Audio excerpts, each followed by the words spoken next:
Something I really don't guess, but at this day and age, is amount of people who keep saying there's quote-unquote no games to play or there's nothing to find. And I really don't understand that, especially a person who's drowning in so many games with a backlog and new cool stuff keeps being released. So I want to talk more about this topic and why, especially in this day and age, that's a statement that really shouldn't be coming out of someone's mouth. Nowadays, the tried and true method will be social media of any kind. A social media platform will generally be able to find you information, especially since you have official company accounts. There are social media platforms in order to get more information. It'd be the game company accounts on stuff like Twitter, or even stuff like YouTube, where their YouTube account will show you footage information of video game releases. So social media is an easy place. So I bet that you could just go to social media and just type out what cool video games are out, and it'll probably get people at least telling you some recommendations of more recent releases. It's really a go-to way. And I know, easier for me to say, go to social media. That's the only reason why I think social media, actually the only reason I really use social media at this point, because of the fact that that's how you get video game information first and foremost, especially since entire information could just only be shown there. Like even the recent example of like Kingdom Hearts 4 screenshots only got shown on social media. I never got a YouTube video or nothing, all on Twitter, and that's about it. So that's different. First and foremost, we hear things quickly and immediately. Well, not as immediately, but you'll hear things quickly and get information. Even some entire game announcements could just be shadow dropped on Twitter, for example. So that's a go-to place. The big one I want to go with is digital platforms. People love talking about how they buy digital, support digital, don't care about physical games, they care about digital. Well, why not use one of the upsides, which is digital platforms can show you a huge range of games, whether it be divided up by sections of genre, or its scale, like indie sections, but the fact that it tells you all the info you need to know about the game on the page. Like digital storefronts will tell you all the key information. I feel like there's this weird aspect where, despite digital storefronts being so good at talking about information about the games, it feels like people only really buy a digital game if they're already aware of the game and want it, and not if they're just browsing for information. Like people will browse a store and they're trying to find stuff they like, but it feels like when it comes to digital storefronts, people generally go there if they already have a game in mind, which feels very weird considering that, like I said, the upside digital is all the information is right there on the page. Everything you need to know, including even be able to see stuff like top sellers, new releases, whole bunch of stuff, whole bunch of stuff you can get from a digital freaking storefront. And it feels like none of it gets used at all by people because they only really search for things if they already know about it. Hell, even platforms like Steam will have the whole community section for information, Steam reviews as well. So there's ways to get information, but it feels like people will generally just ignore it entirely, which is like one of the crazy things of, you know, the upside of digital storefront. People don't really use it. Back to YouTube, there are not only people who will just make a video about any game. Hell, even my account is freaking guilty of whatever game I want to think about. I go, I'm gonna play that game, make a video on it, which is why I can talk about the most absurd range of games. But just even on YouTube, you just find random videos about games you've never heard about and get interested in it. There are some channels that dedicate themselves to specifically focusing on certain genres as well. Especially like RPG places, you can find a bunch of RPG accounts and freaking find information there.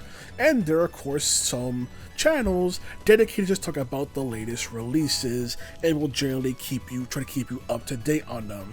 Now, because there are so many games, people can't humanly inform people about every single one. Hell, I bet there are a bunch of games that I covered or talked about or even used music from in the videos that people generally don't know about. Like in my case, Crystar, Crymachina, Caligula Effect 1 and 2 are generally games that I've asked someone about it. They don't know what it is, and it's more on the niche side. But it's one of those things where you can just try and look for stuff, find something else. That's why I like using music from all over games. You like some of the soundtrack from the game, look up the game, find information, maybe something for you. Maybe you will enjoy Crystar or Crymachina. Who knows? Maybe you won't, Maybe you will. I also use business with a Final Fantasy. Hey, I have to spend on Final Fantasy that can then lead you to a Final Fantasy fan or a fan of Square Enix properties. It all goes back to a bigger thing. Like, I've seen people try to focus on only people who say there's no video games to play, or people only play the big AAA games. But even then, there's still so many big AAA games releasing as well, that even then I can't really think of the idea where they just completely just run out, period. And some people try to say, well, they probably only play Madden and Call of Duty. Okay. Do you understand just how many Madden and Call of Duty games exist? That is a lot in itself just for 2 franchises.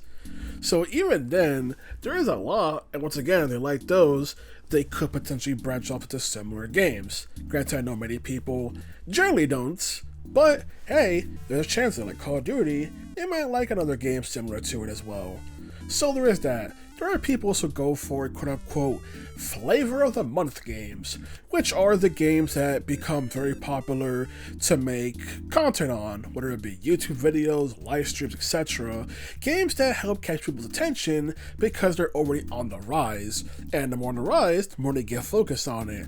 You know, like for example how Among Us became a flavor of the month years after the game release, to the point where it kept getting more and more bigger spotlights.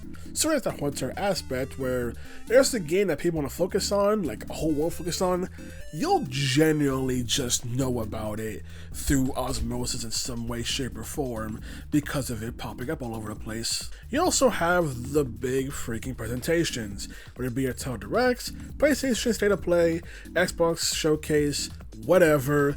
So many companies do things to show off games. It's why I hate when people try to rate those showcases as this is good, bad, or whatever. What I can say a showcase is bad is if it had like issues showing you the games. Like the whole point of showcase is to show you games that want to get your attention. So that's the people try to act as if, oh, showcase is bad because they didn't have the game I specifically wanted. Did you find something new you're interested in? Yes, there was a problem. So stuff like that where so many companies do everything to fight for your attention, and in this day and age, so many indie games just come out, you blink and another one just shows up to existence. There's just so many different games out there at this point. I can't understand people who say there's not enough games or not enough good games. At this point, it's just them refusing to try anything new. And I get that, trying something new is scary. But at this point, you gotta leave some sort of comfort zone you're in order to try something else. Like, I don't get it. Like, even like streamers who may specialize in a certain game or franchise will at some point go variety and try something different, do something they already enjoy, or try a new title. There are so many people out there trying new titles that have just been released. Hell, there are still freaking demos, which is still part of the digital store for argument, but there are so many games out there. I could just make a list of games at this point and just be like, see, all this stuff, something out. But I can't make a list for you, because if you're not interested, then I won't do anything for you. I can just list of games, I just make a random list. Like I said, list of games I enjoy. That's why digital storefronts, look at them, see what they got. See a list of games coming up, see what they got. Hell, at this point, it's end of May when during the recording. June's coming up. The big presentation show is happening. Go watch them. Find something cool you may like. Try something new, something different. You think I went out there going, man, I wish this game like Crystar. No, I just saw Crystar and saw at the time it was getting a new Switch release and bought the Switch release and enjoyed it. Because I enjoyed it, and I'm hearing about them making Crymachina, and I enjoyed that as well. Because of the same developers. Well, the same developers, but same core people is what I mean. So there's stuff like that where there's just so many games coming out. Hell, I'm pretty sure I made a video complaining about there being too many games or reports of a particular franchise, and I'll talk about a video where people complain that there's just not enough games, period, when games keep coming out all over the place. I don't get it. On this video with excerpts from, and a video idea me and a friend had, but ultimately went like, and it's got enough legs to really work with. So it's extras from a video just us talking about games from back in the day that we just bought solely because the cover looked cool. So here are testimonies that we have of games that we literally only went to a store, went, this looks neat, and then bought it. Talk about some of the games that we bought and liked, some of the things that weren't exactly good, but we remember the company that was associated with making it. So I was gonna end the video off with that, just excerpts from that scrapped video. Alrighty then, that is all. Go play games. Go out there, find some games, find games you want to play, and play them. Have fun. Play games. I was a poor bastard who bought Dragon Ball Z Sagas on the original Xbox. It's bad? It's the only Dragon Ball game to come out on the Xbox. Oh. This game is not good. It is real not good. Oh. The only plus is that for the longest time, this was the only video game, a Dragon Ball video game, that actually had accurately portrayed War Gohan. Wow. That is the only accolade. That's because it's a Western-made game that did not come out in Japan. Ah. But this game is not good. Okay. You know what? Because I said, I just bought it because it was Dragon Ball related. I didn't need no adverts or nothing. But you know what? Let me tell you how this game's described based on adverts. Okay. Action for the Dragon Ball game. Co-op. Open world. What do you say? What do I say? I say hell yeah, that sounds good. Reality. Level-based game. Frustrating combos. Frustrating boss fights. Baffling co-op decision during certain story moments. Annoying, Bulma won't shut the F up. Filler in order to palate the game.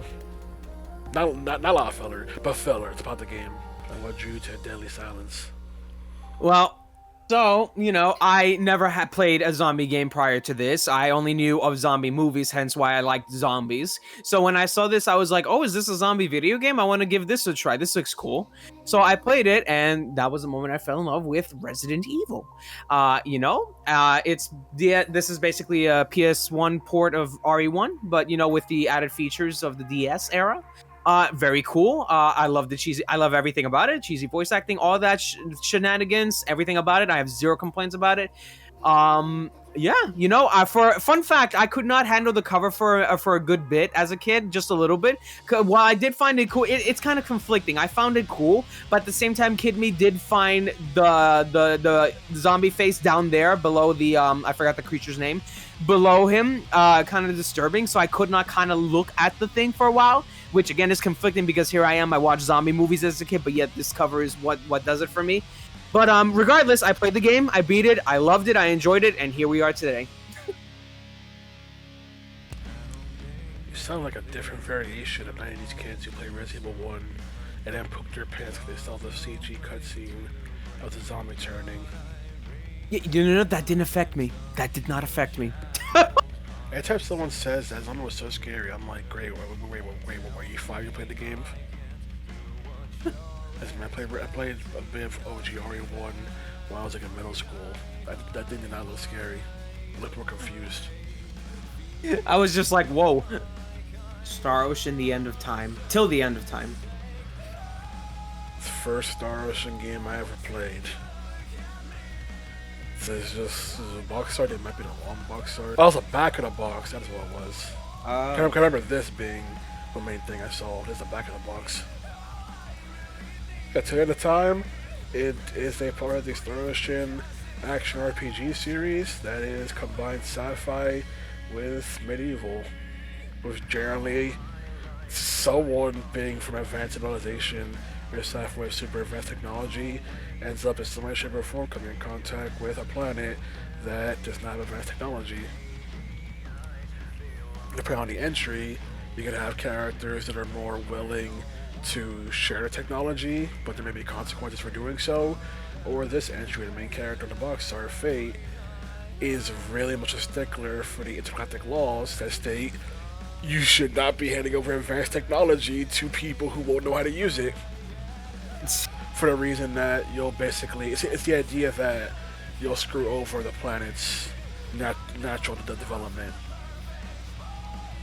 That all the civilization will no longer develop naturally if someone just shows up and gets on space technology. Huh. Like, not this kind of game after it, Star Ocean 4 goes into more details on why those laws came to be. And despite what the fan base says, no, it makes sense those laws came to be, so the F up, people. But this is also the one that has labeled the quote-unquote worst plot twist in a JRPG ever, as people constantly cite. I will forever defend that plot twist and say, if Star Wars at that time came out, let's say in the 2010s, people would gush and say this plot twist is one of the best things ever written. I swear, I stand by it. Huh. Like, people constantly hate this plot twist, but then will defend narratives with similar plot twists. People will say plot twist comes out of nowhere. No, the game actually built up to the plot twist. You just weren't paying attention to the clues. Like, bro, people get so mad so mad this game. It's insane. Hey, that's also one of the few 2-disc PS2 games. One of the few PS2 games, but this is a game that's, I'd say, it's still the best entry in the franchise. Come at me, Star Wars 2 fans. Come at me with their 5 billion bland, undeveloped characters. Come at me, bro. I'm right here. Star Ocean 2 is 9 endings. No, it doesn't. Those are variations. Those aren't endings, you liars. Alright, so what you gotta say about it? So I knew a little bit about Mega Man because I had the Battle Network games on the GBA, and at the time I didn't know that there were different variations of Mega Man. I was only familiar with the .exe Mega Man. So when I seen Maverick Hunter X, I was like, wait, is that Mega Man? Why does he look different? What is this about? So I bought this because I thought it was just Mega Man, but in a different outfit. So when I played it, I was like blown the fuck away. The soundtrack, everything about it was amazing. I love it. I love it. I like replayed it so many times. I like made sure I got all the secret items, the armor, all that shit. I 100% in my save file. I even went ahead and like 100% at Vile's route. I loved Maverick Hunter X. It's a good game.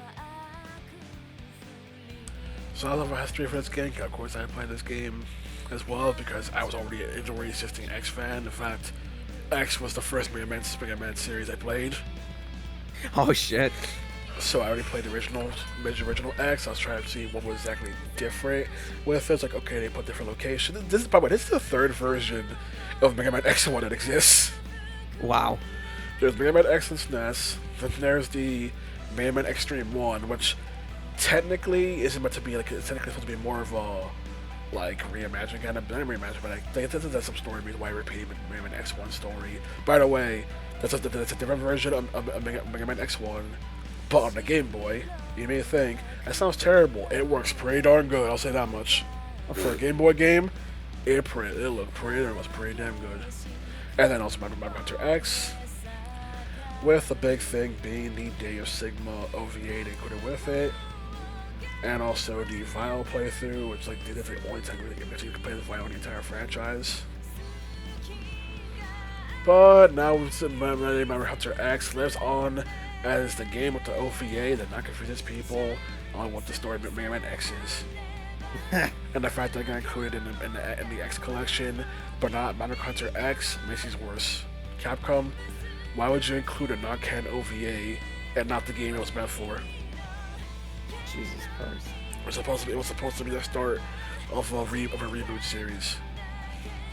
That OVA has things in it that didn't happen in the actual X games. X and Zero were not friends like that yet. No, X did not scar Sigma's face. No, Dr. Kane did not die. Whoopsies. That's why I'm bad when I put the OVA in the X collection. That's as inconsistency as the main game. They show you Dr. Kane dying, but then you'll play X3. It's like, oh, Dr. Kane, you're okay. So you got nuked. It's that, but hey, at least I got freaking Domon's VA from freaking Gundam playing X. Which means nothing to me because I don't know about that. Yes, you do. Are you for? Oh my god. I never watched Gundam.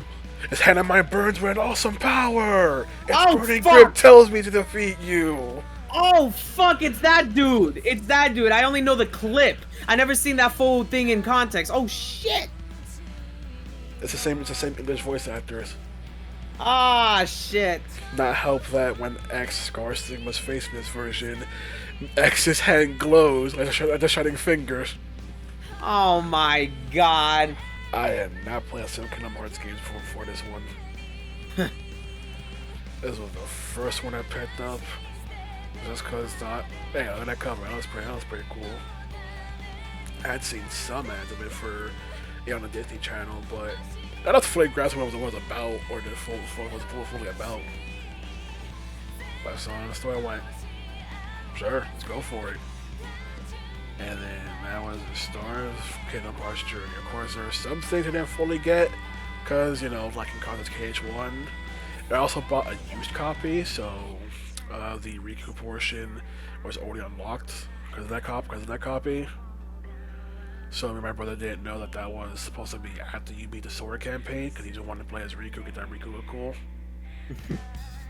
So he set up with a Riku route, and I did not finish it on official hardware. I got to the freaking second, I think the last Axel fight, and could not win for life of me because I was not playing the game right. So I struggled on that one. And then I finished the official hardware. I finally finished on emulation. Years later. But I did play through most of Chain of Memories on actual hardware. So people saying it's just a recap game. Yeah? Well, guess what? It can't be a recap to me. It's the first time I'm seeing it. It's also why I also didn't know that KH1 also had Tarzan, because Tarzan's not in this game due to licensing reasons. Oof. So there's no Tarzan in this game. There's that one other aspect.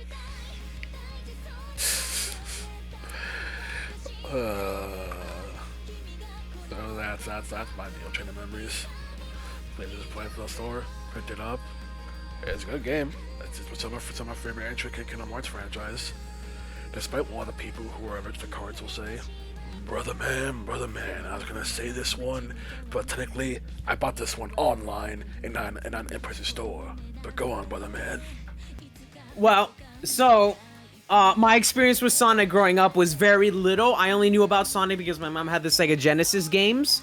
And I only ever saw little bits and pieces of the Sonic X cartoon show. I never, I didn't know any of the full lore of Sonic. So as far as I knew, Sonic and Tails and Knuckles was, the only three characters I knew.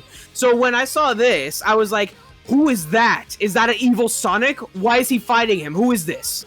So I bought it, and I played it, and I really enjoyed it, even though I was kind of lost in half of it, but that's where I got introduced to the other half of these characters. And so in that game, I would always play between Sonic, Shadow, Rogue, and Knuckles. They were my four favorites to go against. To use, sorry. But yeah, pretty cool game. That's where I started acknowledging and knowing where the rest of these characters who exist are in, and yeah. This box art is such trash. Shadow looks like he's trying to take a dump. Okay. So looks like he's got a different dimension from Shadow. Okay.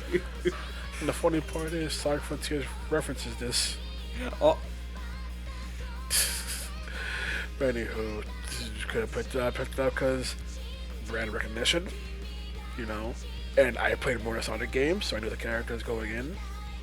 You said other half. I'm like, the other half, me. This game has so many of the Sonic casts, it's not even funny. I'm like, other half, bro, you named 3. There's way more than 3 more people in this game. Shit. This is a game that people go back and forth on, because the quality-wise, it's not great. Most people like it just for the narrative with Emerald. But, I don't know. This I know, we last seen Emerald, or at least the Gizoid, with the Shadow Dark Beginning animated shorts, but We can't live without the Gizoids, I'm just saying. Especially that cheap final boss that just spams the insta-kill combos that characters can get. Yeah. Also, some of those fights are ridiculous with how much they want you to do. Yeah, I remember that. Did you ever play the multiplayer minigames for this game? No, I was solo. I tried to play it, but I never had access to a link cable, but couldn't really get much out of those things. I never had a link cable as a kid. 7 Samurai 20XX. That's all I gotta say about it, really. Oh, okay. Listen, I remember Jack On, but I just know it's a game that I played, that I bought from the store and played. I beat this game. I can't remember nothing about this game. I just remember it exists and that I played it. I didn't even know this is actually an adaptation of an existing property. Wow. According to my brother, it's a terrible adaptation. Yeah, that's the first I'm hearing about it. Yeah, I can't remember anything about it at all. I'm serious. I know I played this game. I know I bought it at some point. I know I played it, but I can't tell you anything about what it's about, what it's like. I know it's an action game. That's about it. That's all I got. That's all I got. I'm about to YouTube some gameplay over here. My God. Brother man, that is a box art I intend to see in my life, but I know nothing about this game, brother man. Bro, literally knew nothing about this. I looked at the cover and I was like, I wanna know what this is about. So it turned out to be a fucking one among the thousands of favorites in my head. So Time Shift, you play as this guy. I forgot his name. It's been a while, but you have this suit which allows you to manipulate time. You can rewind time, but only to a certain limit. You can't go all the way back. You can only go like probably, I would say 15 to 20 seconds backwards. That's the gameplay feature. And that was such a new concept to me that I literally abused that to Kingdom Come. Whenever I would kill an enemy, I would reverse it so they would come alive again, and I would repeat the same process. And you could even like temporarily pause time. So I would like have fun with the sound effects I would play when you manipulate shit. But it's very like intricate and intuitive is not the right word I'm using. It's very, I like the way that it uses its mechanics when you gotta go to a different place or try to solve a puzzle using the rewind and the pause feature. Very cool. Guns are cool. I like the suit. The story is awesome. And I like the future robot techiness that comes when you like fuck with time in the game. It's very cool. Alright, then I'll come with a joke saying man must have this for a Metro game, alright. I say he got that visor, okay? Got that visor. Now, imagine you're a company that sees the success of Devil May Cry, and you go, man, I want to copy that game and make my own Devil May Cry. How do you think about the thought process, Armando? You know, you should go for it, you know? Maybe it'll be good. Hey, Armando? Yeah? Look brown bar that cover.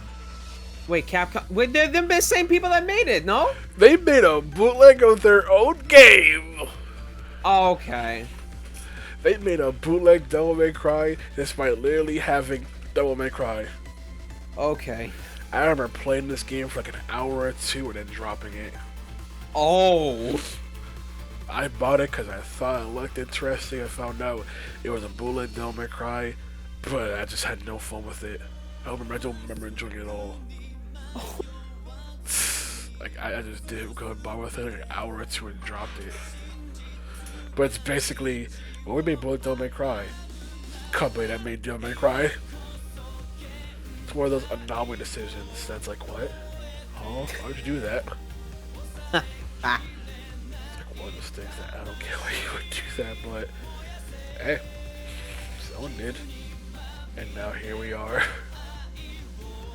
As you don't want to talk about chaos, like this, we're about to talk about freaking the Capcom made freaking Never Before Christmas game more than this. That was also a Devil May Cry. Okay. They couldn't be stopped. Oh, Shining Soul. Yeah. This is a GBA spinoff of the Shining Force series. And man, there's also how I knew about Atlas. I mean, I knew about the publisher, not as a developer. But man, this game allowed you to pick like a different job class at the start and everything. You want to start off with customization. You can also pick 2 different palettes for your character and a multiplayer feature as well, I believe. And man, Armando, that means when I tell you this game was a huge pile of shit. Oh. That's not where I saw that going. You like bad hitboxes that make no sense? Nope. You like inventory screens that are more annoying? Nope. You like the fact that you can't pause the game because bringing up the menu still has enemies walking towards you and hitting you? Hell no. It's got it all, baby. It's got all the trash. Oh my god. I don't remember if I beat the game, but it was not good. It was not good, man. Portugal with Jump Superstars. So shortly after my mind-blowing realization of crossovers, I then stumbled upon this on the DS in the infamous local corner store that existed and then went extinct after the 2010s. That did Japanese imports. So I saw this. Mine still exists. Lucky you. So I saw this, and I was once again blown away, and I was like, wait a minute, Goku, Naruto, Yu-Gi-Oh, Death Note, and I was like, who are these other people? What is this? So I got it.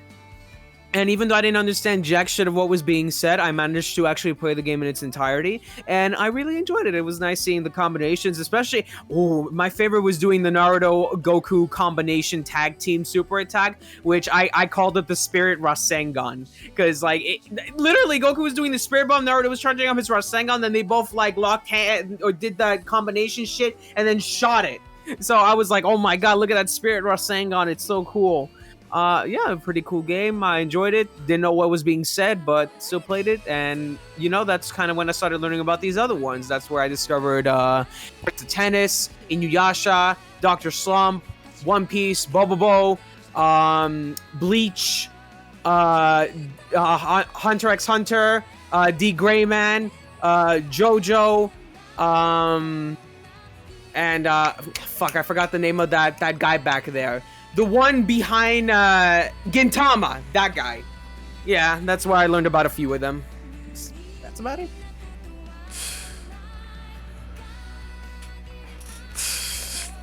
And you weren't able to play it. What's up for the find a DS? It's region free. If that console was region locked, you wouldn't be able to play it. Where it's region free.